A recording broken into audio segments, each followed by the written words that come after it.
മലയാളികൾക്ക് എന്നും സുപരിചിതയായ ഒരു താരം തന്നെയാണ് രഞ്ജിത എന്ന് പറയുന്നത്.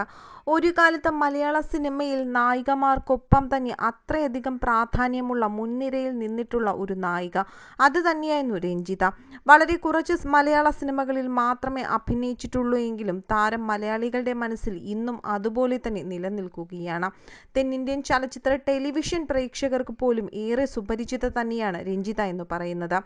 സിനിമയിൽ വരുന്നതിന് മുൻപ് വോളിബോൾ താരമായിരുന്നു രഞ്ജിത. സംസ്ഥാന തലത്തിലും ദേശീയ തലത്തിലും വിവിധ മത്സരങ്ങളിൽ താരം പങ്കെടുത്തിട്ടുണ്ട്.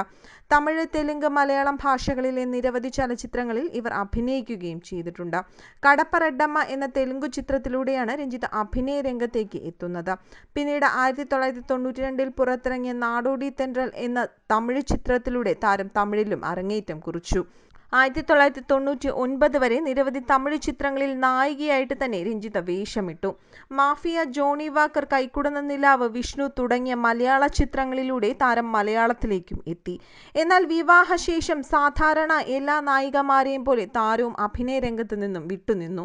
അതിനുശേഷം 2001 താരം തിരിച്ചുവരവ് നടത്തുകയും ചെയ്തിരുന്നു. പിന്നീട് അതിനുശേഷം നിരവധി ചലച്ചിത്രങ്ങളിലും അതുപോലെ തന്നെ ടെലിവിഷൻ പരിപാടികളിലും പ്രധാന വേഷങ്ങളിൽ താരം ശ്രദ്ധിക്കപ്പെട്ടു.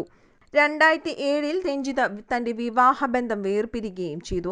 അതിനുശേഷമാണ് താരത്തിൻ്റെ ജീവിതത്തിലെ പിന്നീടുള്ള വിവാദ രംഗങ്ങൾ അല്ലെങ്കിൽ വിവാദ സമയങ്ങൾ ഉണ്ടാകുന്നത്. 2010 രഞ്ജിതയും വിവാദ ആൾദൈവം സ്വാമി നിത്യാനന്ദയും തമ്മിലുള്ള ലൈംഗിക ദൃശ്യങ്ങൾ പുറത്തു വന്നത് വലിയ വിവാദമായിരുന്നു. അന്ന് സൺ ടിവിയാണ് ഈ ഒരു വീഡിയോ പുറത്തു കൊണ്ടുവന്നത്.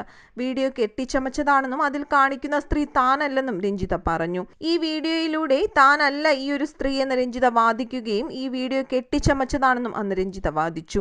അതിൽ കാണുന്നയാൾ ഞാനല്ല. ഈ സമയം ധ്യാനപീഠ ആശ്രമത്തിലെ മുറിയിൽ സന്യാസിനിയുമായി സംസാരിക്കുകയായിരുന്നു എന്നാണ് അന്ന് രഞ്ജിത പറഞ്ഞത്. സ്വാമി നിത്യാനന്ദയും രഞ്ജിതയും ഉൾപ്പെട്ട വിവാദ ലൈംഗിക വീഡിയോ മോർഫ് ചെയ്തതല്ലെന്ന് പിന്നീട് സ്ഥിരീകരിച്ച് കേന്ദ്ര ഫോറൻസിക് റിപ്പോർട്ട് പുറത്തു വന്നിരുന്നു.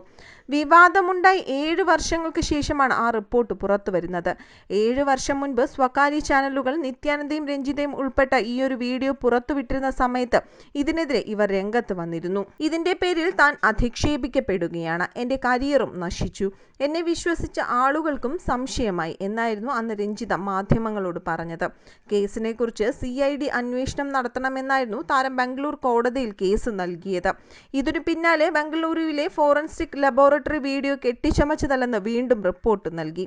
എന്നാൽ 2012 നിത്യാനന്ദ അമേരിക്കൻ ആസ്ഥാനമായി പ്രവർത്തിക്കുന്ന അനലിസ്റ്റുകളിൽ നിന്ന് റിപ്പോർട്ട് നേടി വീഡിയോ വ്യാജമാണെന്ന് വാദിച്ചിരുന്നു. കർണാടക CIDക്ക് ഈ റിപ്പോർട്ടിന്റെ പകർപ്പും കൈമാറിയിരുന്നു.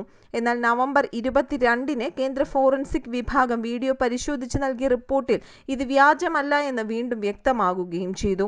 അതിനുശേഷം പിന്നീട് ഈ ഒരു കാര്യവുമായി ബന്ധപ്പെട്ട് രഞ്ജിതയെ ആരും മുൻപിൽ കണ്ടിട്ടില്ല എന്ന് പറയുന്നത് തന്നെയായിരിക്കും ശരി. അഭിനയ രംഗത്തും അതുപോലെ തന്നെ കരിയറിലും തൻ്റെ ജീവിതം ഒരു വഴിക്ക് വച്ച് എല്ലാ പേരും വിമർശിച്ച് ഇല്ലാതാക്കി എന്ന് തന്നെയാണ് രഞ്ജിതയുടെ വാദവും.